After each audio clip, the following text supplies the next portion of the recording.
안녕하세요. 제 첫 영상이 이런 영상이 될 줄은 몰랐는데 저는 현재 5년째 영상 편집자로 일하고 있고요. 지금 한국에서 일어나고 있는 사태에 대해 한 명이라도 더 옳은 목소리를 내야 한다고 생각해서 물론 집회에 참여하는 방법도 있지만 저는 영상 제작을 하는 게 좀 더 많은 분들이 보실 수 있겠구나 싶어서 영상을 찍게 됐습니다. 사실 저는 그동안 민주당을 지지했었던 사람이에요. 제가 지지했었던 이라고 표현하는 이유는 더 이상 민주당을 지지할 수 없다는 판단이 들었기 때문인데 저도 요즘 제 또래 2030과 마찬가지로 정치에는 관심이 하나도 없었어요. 저는 고향이 광주 출신이다 보니까 가족들도 다 민주당을 지지했었는데 민주당은 선이고 시민의 편, 약자의 편에 서 있고 보수는 악이고 부자들의 편이다. 항상 이렇게만 들어왔고 저도 그게 맞다고 생각하고 살았어요. 그러던 중에 계엄령이 선포가 된 거죠. 종북 반국가 세력들을 일거에 척결하고 자유헌정 질서를 지키기 위해 비상계엄을 선포합니다. 처음에 계엄이 터진 날 뉴스가 나오자마자 엄마 아빠한테 전화가 와서 너 절대 밖에 나가지 마라 라고 하시면서 대통령 욕을 막 하기 시작하셨어요. 계엄하면 나쁜 사람, 독재자 이런 이미지만 떠오르잖아요. 그러니까 저도 덜컥 무서워서 눈물이 막 나더라고요. 지금 무슨 일이 일어나고 있는 건지 그때부터 실시간 뉴스를 찾아보기 시작했는데 저는 원래 좀 창피하지만 뉴스를 잘 안 봤어요. 정치나 뉴스 이런 것보단 예능처럼 재밌는 영상만 좀 골라보는 사람이었는데 계엄으로 하루 종일 실시간 뉴스만 보면서 계엄을 내린 이유와 정치에 관련된 것들을 하나 둘씩 찾아보게 됐어요. 그러다 보니까 어느새 제 유튜브 알고리즘이 뉴스로 도배가 되더라고요. 이거 저만 그런 거 아니죠. 뉴스에서는 전부 계엄에 대해 부정적인 내용만 나오니까 뉴스에서 나오는 건 뭐든지 사실이지 이렇게 생각을 했었는데 시간이 지나고 보니까 좀 궁금해지더라고요. 대통령이 계엄을 내린 진짜 이유는 뭘까? 계엄이 실패했을 때의 상황도 분명히 가정을 해봤을 거고 실패한 뒤에 엄청난 후폭풍도 분명히 예상을 했을 텐데 MBC나 JTBC의 뉴스나 댓글들을 보면 대통령 바보고 앞뒤 생각 없이 술 먹고 아니면 서울의 봄 보고 계엄을 내린 거다 이런 뉴스와 여론들이 정말 많은데 윤석열 대통령이 서울대 법대 출신의 사법고시까지 붙고 서울중앙지검장 검찰총장까지 했던 사람이에요. 근데 그런 사람을 우리가 대통령으로 뽑은 건데 서울대 법대에 검찰총장까지 했을 정도로 법을 잘 아는 사람이 뉴스에 나온 대로 술 먹고 한 명분 없는 계엄을 하진 않았을 거고 본인은 이미 대통령인데 탄핵까지 될 수 있는 계엄이라는 위험한 결정을 한다? 여기서부터 저는 윤석열 대통령이 계엄을 선택하게 된 본질적인 이유에 대해 찾아보기 시작했어요. 대체 뭘 얻으려고 이렇게까지 리스크를 감수한 걸까? 우선 대통령이 직접 발표한 1차, 2차 담화문을 처음부터 끝까지 다 봤어요. 예전엔 1분 정도로 편집된 짧은 영상만 봤는데 계엄을 선포한 이유를 처음부터 끝까지 다 보고 나니까 생각이 완전히 바뀌었어요. 이번 계엄을 통해서 지금 우리나라가 국가적인 위기에 처해 있다는 걸 모르는 국민들에게 이를 알리고 바로잡기 위한 최후의 선택이었고 그러면서 계엄을 내리게 된 배경에 대해 파면 팔수록 와 진짜 내가 그동안 아무것도 모르고 살았구나 하고 망치로 뒤통수를 맞은 기분이더라고요.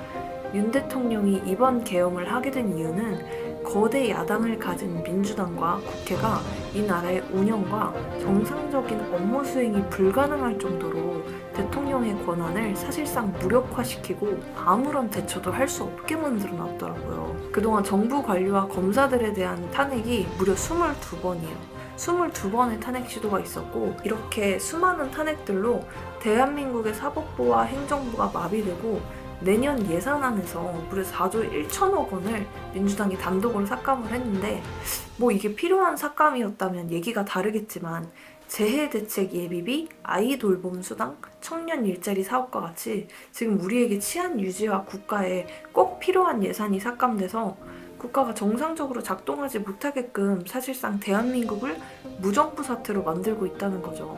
제가 그동안 정치에 관심이 없다 보니까 나라가 이렇게 혼란스럽고 위태롭다는 걸 이번 계엄을 통해서 알게 됐고, 내가 지지했던 민주당에 대한 실체를 알게 되니까 그동안 무지성으로 민주당만 지지했던 제가 좀 부끄럽더라고요. 그리고 언론들은 공정하지 못하고 민주당에게만 유리한 쪽으로 편파 보도를 하는데, 예를 들면 지금 계속 탄핵 반대 집회를 정말 많은 사람들이 하고 있는데 언론들은 탄핵 찬성 집회 위주로만 보도를 하고 반대 집회는 보여주지도 않거나 일부러 사람들이 없는 것 같은 화면만 보여주는 것도 그렇고, MBC에서 대통령이 담화에서 국민들과 함께 싸울 것이라고 했는데 함께라는 말은 빼버리고 국민들과 싸울 것이라고 보도를 하지 않나. YTN에서는 탄핵 반대 집회 현장에 가서 여기는 탄핵 찬성 집회입니다 라고 보도를 하고, 이런 걸 보니까 언론에 대한 믿음이 싹 다 사라지더라고요. 그리고 제일 충격적이었던 건 부정선거와 간첩에 대한 부분이었는데, 전 국민이 슬퍼했던 이태원 참사가 단순한 사고가 아니라 북한 간첩들의 지령에 따라 여론을 조작하려는 도구로 사용됐다는 사실 알고 계셨나요? 거짓말 같죠? 국민적 비극인 이태원 참사를 이용해 각계각층의 분노를 끌어올리란 북한의 지령을 받은 전 민주노총 간부가 1심에서 징역 15년의 중형을 선고받았습니다. 159명이 목숨을 잃었던 이태원 참사 이후 민주노총 조직쟁이 국장이던 성모 씨는 북한 공작원에게 이메일을 받았습니다. 특대형 참사를 계기로 각계각층의 분노를 분출시키는 조직 사업을 적극적으로 전개하라는 지령이 담겼습니다. 노조 내부에 만든 지하 조직의 총책이던 석 씨는 2017년부터 5년 동안 이런 지령을 100번 넘게 받은 것이 확인돼 지난해 5월 간첩 혐의로 재판에 넘겨졌습니다. 저는 이 뉴스를 보고 정말 많은 생각이 들더라고요. 우리가 슬픔에 휘둘려서 누군가의 게임판 위에서 놀아났구나. 간첩들은 북한의 지령을 받고 여론 조작을 하고 갈등을 유발해서 우리를 갈라지게 만들었는데, 민주당은 이 참사를 추모와 해결의 문제로 보지 않았어요. 재발 방지 대책이나 구조적인 문제 해결보다는 사고 직후에 국정조사를 요구하며 사고의 책임을 철저하게 대통령에게 부각시키려는 정치적인 공세에만 집중을 했죠. 이게 국민 분열과 혼란을 일으키려고 한 간첩이랑 뭐가 다르죠? 사고의 본질보다 책임 공방에만 집중하고 국민들을 서로 싸우게 만들고. 근데 여러분, 여기서 끝이 아니에요. 간첩이 북한에만 있는 게 아니라 중국 간첩들도 정말 많다는 건데, 얼마 전에 윤 대통령이 이런 얘기를 했죠.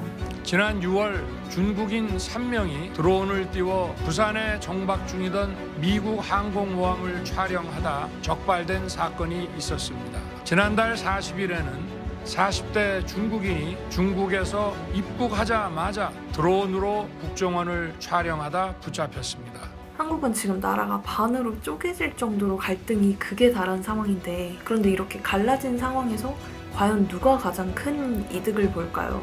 그들이 지금의 사태를 가장 원하고 있지 않을까요? 지금은 단순한 내부 싸움 정도가 아니라 체제 전쟁 중이에요. 우리는 지금 중국과 북한과의 전쟁을 벌이고 있는 상황인 거죠. 이렇게까지 간첩들이 활개치는 상황인데도 민주당은 국가보안법을 폐지하자고 하고 간첩법을 반대한다는 거예요. 간첩을 잡지 말자고요? 이게 진짜 내란이지 누가 내란이에요? 자, 그리고 정말 중요한 부정선거 의혹이 있죠. 부정선거? 이것도 너무 음모론 같지 않냐고요? 선거관리위원회가 북한의 정찰 충돌을 포함해 총 8건의 해킹 공격을 받고도 국정원의 보안 점검 권고를 거부한 것으로 드러났습니다. 국가정보원이 해커의 관점에서 문제를 확인해보니 선거인 명부를 조작하거나 개표 결과 변경까지 가능한 수준이었는데, 저는 이거 듣고 좀 황당했어요. 보안 취약점을 그대로 방치한다면 우리나라의 투표 시스템이 공격을 받을 수도 있는 상황인데 점검조차 안 한다고? 그리고 알면 알수록 이 선관위라는 조직의 문제점은 진짜 셀 수도 없을 정도로 많더라고요. 대통령도 말했죠. 선관위의 비밀번호는 1, 2, 3, 4, 5다. 그 정도로 허술한 기관이며 무려 1200건의 채용 비리에 정치적 중립도 전혀 지키지 못하고 있는 기관이고, 외부 감시와 견제를 피하기 위해 감사원 감사까지 거부를 했다고 하더라고요. 이걸 단순 음모론으로 치부할 일이 아니라 의심하지 않는 게 더 이상하지 않나요? 자, 그런데 이렇게 썩을 대로 썩을 선관위를 제대로 조사하고 문제점을 도려낼 수 있는 유일한 방법이 바로 계엄이었던 거예요. 선관위는 헌법기관이기 때문에 평시에는 정부나 다른 기관이 강제적으로 개입할 권한이 없고 계엄이 선포되면 군사기관이 선관위에 대한 점검과 조사가 가능하기 때문인데 이번 계엄의 핵심은 바로 국가의 안보와 선거의 공정성을 보호하기 위해 필요한 조치였던 거죠. 선관위의 부정에 관련된 부분은 현재도 계속 조사 중에 있는 상황이고 아마 곧 발표가 날 것 같다고 해요. 부정선거와 관련된 정보들도 조금만 검색해보면 진짜 수많은 증거 자료들과 영상들이 이미 많이 있어요. 그리고 그거 아세요? 윤석열 대통령이 계엄령을 선포했을 때 민주당이 뭐라고 했죠? 내란 숙에 윤석열을 이건 내란죄다 라고 하면서 대통령이 헌법 질서를 위협했다고 강하게 비판하면서 내란을 했다는 이유로 윤 대통령을 국회에서 탄핵을 했잖아요. 그런데 갑자기 민주당이 헌법재판소에서 탄핵 심리가 진행되던 와중에 내란죄라는 이유를 쏙 빼버린 거예요. 왜 그랬을까요? 이번 윤석열 대통령의 계엄령은 민주당에서 봐도 이걸 내란죄로 보기가 어렵고 법적으로도 성립되기 어렵다는 걸 민주당도 잘 알고 있기 때문이죠. 민주당은 처음에 국민들에게 대통령이 내란죄를 저질렀고 내란숙이라는 워딩을 써가면서 계속해서 내란이라는 점을 부각시켰죠. 근데 실제로 법적 판단이 불리할 것 같으니까 이제 와서 슬쩍 빼버리는 거죠. 내란이라고 대통령을 탄핵을 시켜놓고 그걸로 국민들에게 대통령이 헌법 질서를 어겼다라는 이미지를 심어 놓았는데 정작 내란죄를 빼버리면 그 탄핵 사유도 무너지는 거 아니에요? 그뿐만 아니라 탄핵 이후 진행된 수사 과정에서도 문제가 많아요. 원래 대통령을 수사하려면 서울 중앙지방법원에서 영장을 받아야 하잖아요. 그런데 이번에 서울 서부지방법원에서 영장이 나왔대요. 왜 중앙지법이 아니라 서부지법이었을까요? 서부지법엔 민주당과 비슷한 성향의 판사들이 많다는 얘기가 있어서 영장을 쉽게 받으려고 일부러 서부지법으로 넘긴 거 아니야? 라는 말이 나오는 거죠. 그리고 공수처가 대통령을 체포하려고 했다는 것도 논란이 됐어요. 공수처는 원래 고위공직자의 특정 범죄만 수사할 수 있는데 내란죄 같은 대형 사건은 수사 권한이 없거든요. 그러니까 대통령이 이건 위법이고 받아들일 수 없다라고 반발한 거예요. 결국 민주당은 처음에 내란죄다 하고 강하게 밀어붙였다가 불리해지니까 슬그머니 내란죄 빼버리고 이게 우리가 믿고 따라야 할 법치주의가 맞을까요? 이건 단순한 정치 싸움이 아니에요. 법과 공정성의 문제예요. 법을 지켜야 할 사람들이 그 원칙을 무시할 때 피해는 고스란히 우리에게 돌아오겠죠. 더 이상 같은 국민들끼리 분열되어 싸울 때가 아니에요. 지금 우리가 진짜 싸워야 할 대상은 대한민국을 집어삼키려고 하고 있는 중국과 북한, 그리고 그들과 같은 방향으로 움직이는 민주당입니다.